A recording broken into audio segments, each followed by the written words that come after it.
سعودی وزارت حج عمرہ کا تمام ویزا ہولڈرز کو عمرہ کی اجازت دینے کا اعلان۔ سعودی وزارت حج عمرہ کا تمام ویزا ہولڈر کو عمرہ کی اجازت دینے کا اعلان کر دیا گیا۔ سعودی حکام کے مطابق قانونی طور پر سعودی عرب میں موجود کوئی بھی شخص عمرہ ادا کر سکتا ہے۔ یہ فیصلہ اللہ تعالیٰ کے مہمانوں کے لیے سہولیات بڑھانے کے لیے کیا گیا۔ سیاحتی ویزا اور ٹرانزٹ ویزا رکھنے والے افراد بھی عمرہ کرنے کے اہل ہوں گے۔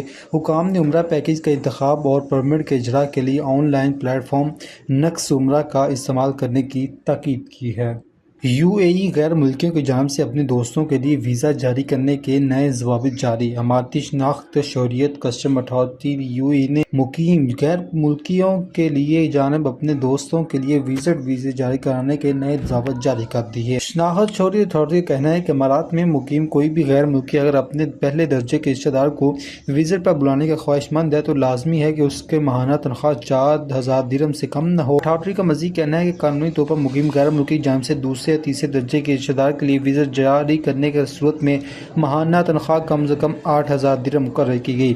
امارات میں مقیم غیر ملکی دور کے رشتہ دار یا دوست کے لیے ویزا جاری کرانے کی درخواست دے، اس صورت میں اس کی ماہانہ تنخواہ کم از کم 15000 درہم ہونا ضروری ہے۔ خیال رہے اس قبل امارات میں 4 نئی اقسام کے نئے ویزے جاری کرا چکے ہیں، جن میں مصنوعی ذہانت کے ماہرین، تفریحی تقریبات اور کروز شپ لیزر بورڈ سے متعلق افراد کی کیٹیگری شامل ہے۔ متحدہ امارات کی مس یونیورس کا تاج 26 برس کی محمد مریم کو پہنا دیا گیا۔ مریم محمد عالمی مس یونیورس مقابلوں میں شرکت کرنے والی پہلی اماراتی خاتون ہوں گی۔ مریم سڈنی یونیورسٹی میں اکنامکس میں بیچلر ڈگری رکھتی ہیں اور اس وقت دبئی کے اسمرٹ انسٹی ٹیوٹ میں فیشن ڈیزائن کی تعلیم حاصل کر رہی ہیں۔ خلیجی میڈیا کے مطابق مریم نے کئی فلاحی منصوبوں میں حصہ لیا اور خواتین کے بین الاقوامی کاروباری پروگرام میں متحدہ امارات کی نمائندگی بھی کر چکی ہیں۔ مس یونیورس کی عالمی مقابلے اگلے ماہ تھائی لینڈ میں مقرر ہوں گے۔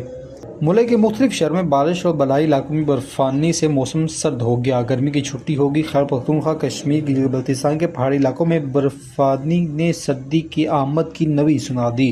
پنجاب کے مختلف شہروں میں وقفے سے بارش اور ژالہ باری نے شہریوں کو گرم کپڑے پہننے پر ملک کے مختلف شہروں اور بالائی علاقوں میں برفانی سے موسم سرد ہو گیا۔ آزاد کشمیر کے مختلف علاقوں میں گرج چمک کے ساتھ بارش، جبکہ وادی نیلم اور وادی لبے کرنا کے بلند پہاڑوں پر برف باری کا سلسلہ جاری ہے۔ سردی کی شدت میں اضافہ ہو گیا ہے۔